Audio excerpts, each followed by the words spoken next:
Now, what about day and sleepaway camp this summer? Expect big changes if camps are able to open at all. Tom Rosenberg is the president and CEO of the American Camp Association. Mr. Rosenberg, it's good to have you on. It's funny, I just asked my son's camp yesterday what we're going to do this summer. They said they're waiting to hear from you. What are you telling camps? Well, I'm telling camps that we have some planning to do. We've been awaiting guidance from the Centers for Disease Control and from state boards of health that tell us what the rules will be for the COVID-19 summer that's coming up. But I expect to see all kinds of summer experiences, like a continuum of camp, really. It's really important that we have camp this summer. Before the pandemic even began, Gen Z kids really had skyrocketing depression and anxiety. And then comes COVID-19.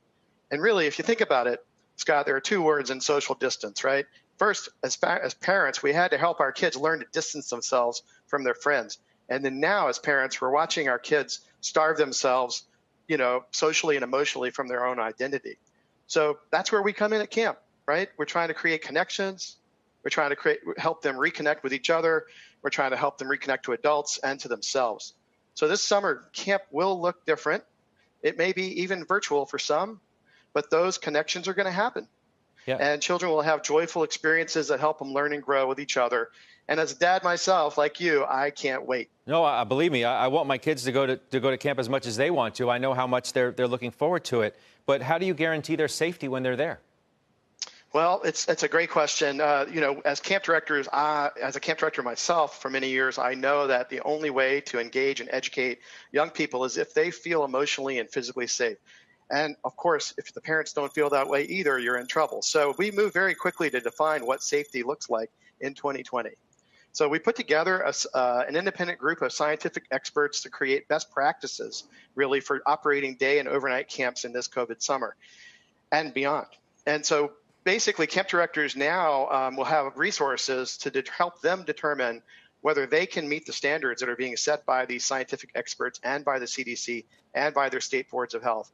Every camp is different, so we expect a wide range of decisions.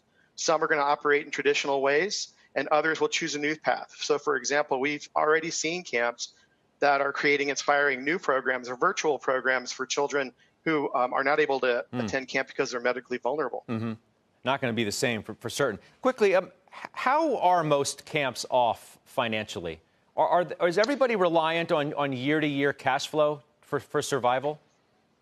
Yeah, camps are small businesses in general. There are some large not-for-profits and for-profit entities, but in general, camps are very much small businesses. So they are reliant on regular operations in order to thrive. We'll see what happens.